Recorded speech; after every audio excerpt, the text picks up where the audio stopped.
When Dr. Rebecca Carey was a child, she loved to collect rocks and minerals. That hobby grew into a deep passion and led her to become one of only a handful of volcanologists working in Australia. She's now internationally recognised for her research into volcanoes. Video journalist Andy Cunningham spoke to her for the ABC's Faces of Tassie series.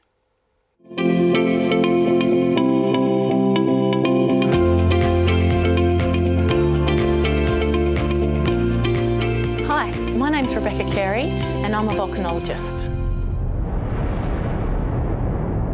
I love volcanoes because they are in spectacular landscapes all across the Earth. I teach a range of different earth sciences, inclusive of volcanology.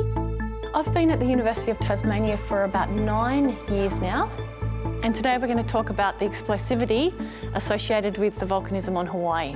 And just last week I was promoted to Associate Professor.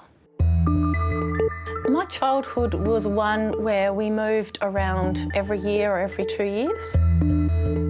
When I was 8 years old, I lived in outback Queensland, and I really loved to spend my weekends collecting rocks and minerals, and that really gave me a sense of discovery. I've seen a number of volcanic eruptions from really close quarters, and the experience is just mesmerising. It can be very loud, it can be very hot, it can be a very toxic environment. In some circumstances, we can actually go up with our geological hammers and touch the lava on the surface.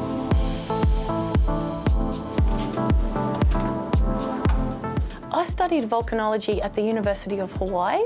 At the time, I didn't have any money as an undergraduate student, so I worked for a volcanology professor.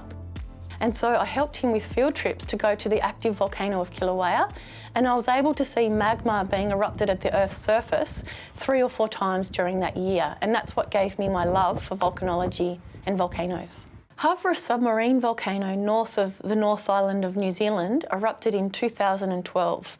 A passenger flying from Tonga to Auckland saw remnants of this gigantic pumice raft on the ocean surface. In 2015, 3 years after the eruption, we took 2 robots on a ship 1,000 kilometres north of Auckland to understand exactly what had happened at Havra volcano in 2012. And what we concluded was that that eruption had erupted about 1,000 times the MCG in terms of volcanic rocks. We discovered the largest submarine eruption in the last 3 centuries. Pumice rock was dispersed across the Pacific Ocean to Australia and even Tasmania.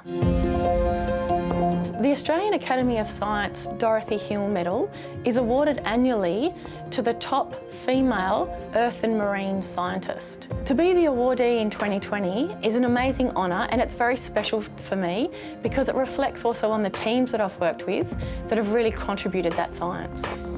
The best thing about being a volcanologist is getting boots on the ground and going into these amazingly spectacular volcanic landscapes to understand how they're formed.